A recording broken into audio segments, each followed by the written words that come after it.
apologies, do not make an apology. I'm going to start. So, when I was first asked if I would do a CFF talk, my first reaction was, no way. I am not getting up there because, first of all, I've got nothing unique that anyone else in this room couldn't say. And if I do have anything unique or different, are they going to steal it? So I'm not going to put that out there. And then I went through that thought process of, room full of peers. Do I really want to show up in a room full of peers? Is that safe? Can I really do that? So I'm hoping this is my hook. Can anyone relate to that? Okay. So now maybe you can relate to that, maybe you can't. Maybe you're sitting here thinking, oh gosh, she's going to waste my time. Maybe you're thinking that you're sizing me up in some way, or maybe you're even not even thinking about anything about related to me because your mind's somewhere else. That's the little voice in your head, right? So what is your little voice saying right now? That's what mine was going through. And then I pushed through that and I made a shift and I'm like, all right, come on, Kim, you push yourself, so let's do this. We got this. Let's go. Then I show up here. Oh, and then in walks Michael Block, and then I get the whole story starts again, right? Oh my God, Michael Block's story, Jasmine's story. I'm having these amazing conversations with people who are like so rich in their stories. I'm not qualified to stand up here. What am I doing up here? There goes that little voice again, right? That starts kicking in. So that little voice, we all have it. You have it going on, I have it going on. Meet Jack. Jack is my little voice. Jack is an acronym for characteristics in me that I don't find so lovely. It stands for judgment, acceptance, and control. Like 3 things that really keep me from showing up with people. And so now, in the shadow, I call him my inner critic, but in the shadow work world, Jack is supposed to be my risk manager, right? Like he's that guy who is always there. He's supposed to be protecting me and keeping me safe and making sure I don't get hurt or do anything stupid, right? Like that's who Jack is. But he's still a nemesis to me. He really is. So plow through Jack again, and I'm in this conversation, and I'm having, this whole week I've been having these really soulful, heartfelt conversations with people. And I'm thinking, I can't get up here, right? I can't get, and I was talking to a couple of my friends, and I'm like, how can I get up here and impress? And how can I get up here and show up? I'm like, you can. If you want to impress, impress. If you want to show up, show up. Right, got it, show up. Okay, so what does show up mean? I love Brene Brown's quote around this, very simple. Works for me. Showing up is the courage to let ourselves be seen. Showing up is our courage to let ourselves be seen. So that can mean anything to anyone. To me, what that means is I'm showing up in my true values, in my essence, in who I am as a person. So for me, that means starting with knowing what my values are, which is pretty easy, and I'm sure a lot of you do this too, because being a personal growth junkie, well, I've done that exercise a few times, so I know what my values are. Him showing up is about well-being, it's about connection, it's about courage, it's about trust, and it's about fun. So when I show up, that's what you get. That's me showing up in my true essence. Now, I think I've got that pretty good in my personal space. I do show up in my real life that way, and probably too much so. My professional life, maybe not so much. Although, well, actually, I guess it does show up personally. Just a quick sidebar, it was funny when I'd been talking to Ellen a lot before we had gotten here and had so many conversations about this and so many other things. And I walk up and introduce her, and I'm like, Ellen, I'm Kim. And she looks at me and she goes, Kim, I expected you to be this big. I'm like, no, it's just little old me, 5 foot nothing right here. This is all you get. But that's me, I guess, showing up to her in that way. But back to the professional place. So I grew up more in the coaching space first. And the first message we get in coaching is you don't overlay your story on anyone else's. Everyone's story is unique. And so the last thing they want to hear is, oh, I had a similar experience. I can relate to that. I had the same thing happen to me. You don't. Showing up as a coach means showing up for that person in their world.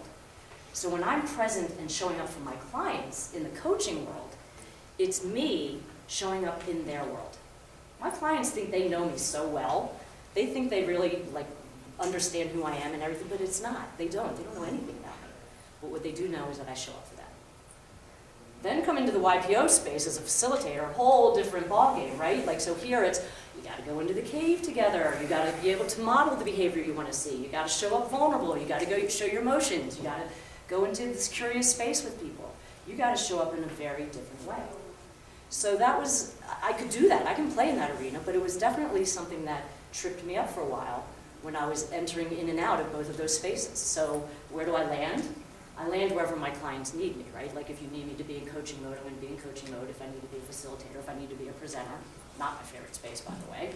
But that's where I figured out where I have to show up.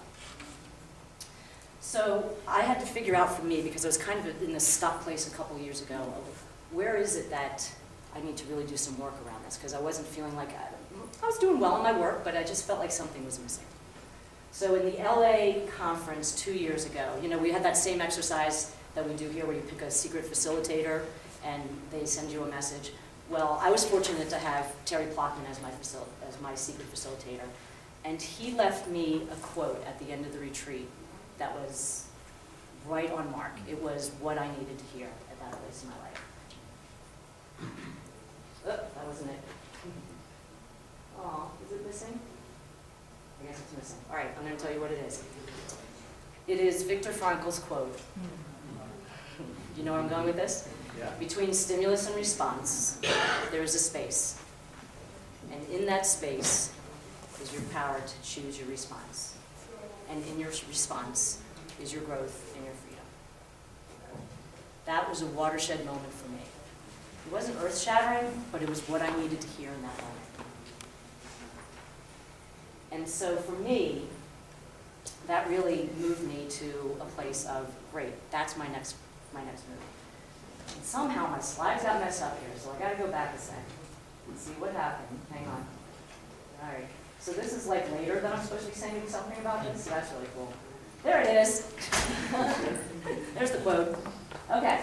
So for me, that was the next piece of work, which sounded pretty good and pretty easy. I can do that, right? Because here I show up as, that ESFP with that spontaneous temperament, who's an 8 Enneagram, who is a high DI, low SC, who also has that shadow archetype of being a warrior energy, who also has that PI quotient of being a real controller, and then also a high affection person with a lot of need for achievement, and also a pluralist in the development space.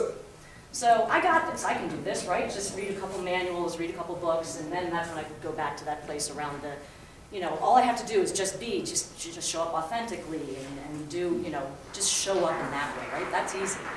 So, the self-help books and all of that stuff, that could work real well and be helpful, and that can give you all that name and culture that I said there. But then came the next piece for me, which is really who am I and how am I showing up? So tell me if you can relate to this one.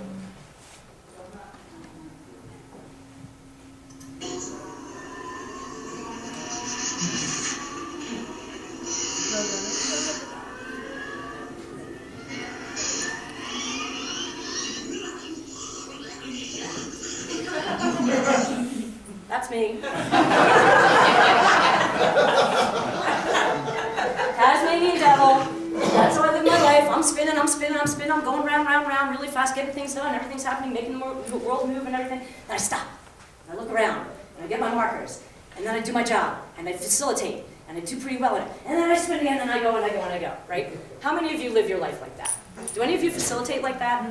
Right? We come in, we get grounded, we center, we calm, leave the blackberry and the crackberry and all that stuff behind. And then we show up. Right? Well, that worked for me pretty well.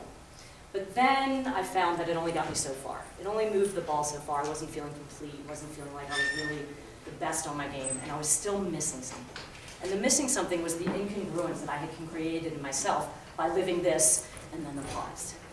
So I had to drop in a little bit more. And I had to get in touch with who am I underneath this really? How do I create that space between the notes? How do I intercept that nanosecond of the stimulus and response and find out what's going on in that space? So for me, I went through my own process, and one of my best playbooks in that was Dean Kahneman's book, Thinking Fast and Slow. Is anyone familiar with that book? Right, the fast twitch and slow twitch. So here's my really bastardized version of neuroscience, and he talks about how you have your hippocampus and your amygdala, and you get hijacked, and we spend in our first twitch, and our first space is where our survival mode is. And then in order to find, that's your stimulus, that space to get to response, and the slow twitch is where you need to find that space and how to really find yourself, how to settle down.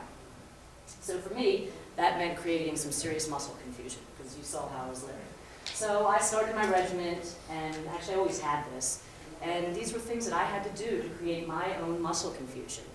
And so in every sense of how I would show up, I'd have to create these forced pauses for myself until they became more natural. So that was my journey, and then, this has always been my journey, but I really need to put it back into play. And for me, it has really worked, and I want to share a story with you. And for those of you, I've had a great opportunity to connect with a lot of you over the past couple of days and shared what happened to me this summer and some really difficult stuff that I had to move through. This saved me. This really got me through that. But I want to share a story with you related to us in the facilitator world that I'm hoping you can all relate to as well.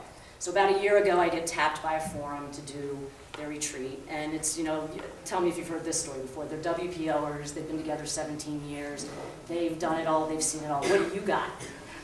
Oh, here comes Jack, right? So, well, I like people, I think I'm a good facilitator, I don't know what my unique offering is, but I'm pretty good at what I do, I think. Oh, and by the way, Kim, we've had all of those rock star, superstar facilitators, the ones that were on Jim Warner's A-list and Old Guard's list in LA, remember them? We had all of them before you, so come on down. Okay, no Jack Flair there. So, as I was preparing for that retreat, I put more preparation into it, and more time, and more energy, and more effort. And the more I put into it, the less authentic I felt, and the more stressed I got, and the more freaked out I got. And I'm calling my friends, and they're talking me off ledges. And so like today, too, right? Like, quit the TED Talk, why are you doing this? And then it was that moment of reconciliation with myself of, okay, you got this. You got to trust that all that work is paying off. Show up. So I punted about 80% of what I was going to do, like I did today. And I went with my bag of tricks and my contingency plans and just hoped for the best when I showed up. So I get there, way far away from any civilization that I know, and probably the only common denominator I have with these men is that we're all Americans and we all breathe. That's about it. So we sit down to breakfast, don't really know them yet, and the host asks us to grab hands and says a prayer before breakfast to honor their Savior. Jack wakes up. Just stay calm, Kim, it's cool. Do you know the military term DEFCON, like it's a defense readiness condition? Condition? Defense condition. So 1 is peacetime, and 5 is peacetime, and 1 is like nuclear. So Jack's about a 4 right now because he's awake, and it's like just look around, just follow their lead. So I do, and then conversation starts, and it's a little bit of social and political stuff. And Jack's now at a 3, so I keep your mouth shut, stay quiet, don't you say a word, just listen. So we're staying quiet, and then the conversation swings to college and kids. I'm like, okay, I can play. So Kim, where's your daughter applying to college? Tulane, Syracuse, Wisconsin, Indiana, Maryland. Jack's on high alert, looking around the room, and I apologize for those of you who don't understand what this may mean. I'll clarify that in a second. And so then the question's like, well, that's pretty random. Why is she applying to those schools? And I just am like, oh, big spirit, I don't have variety.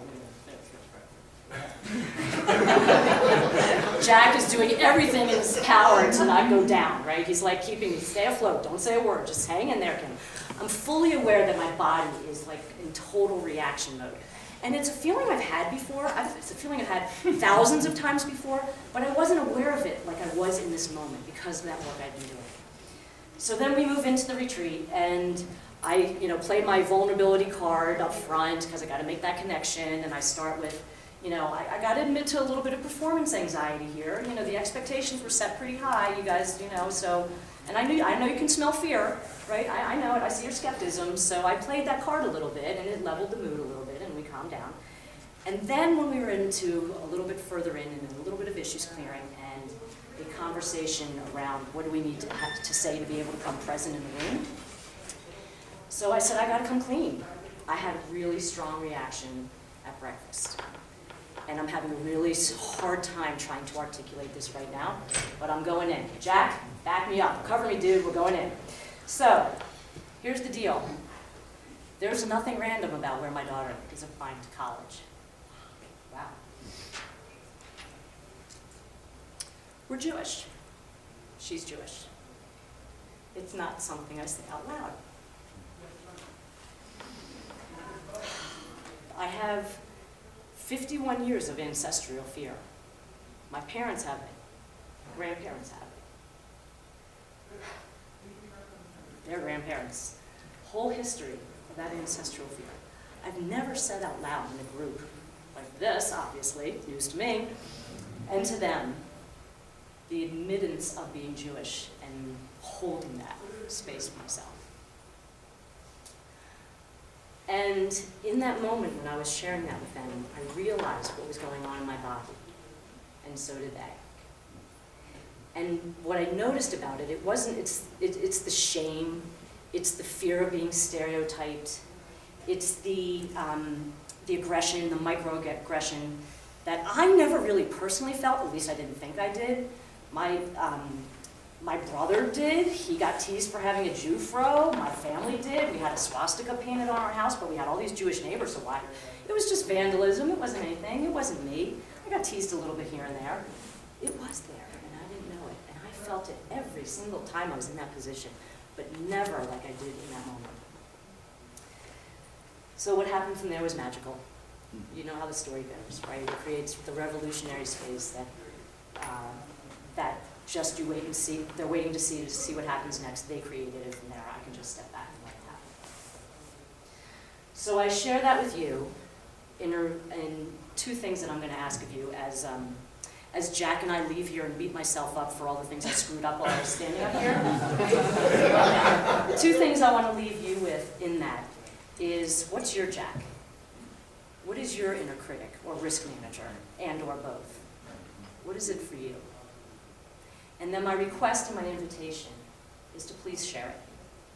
I would love to hear it. I would love for you to show up with me. I would love for you to be seen. Thank you.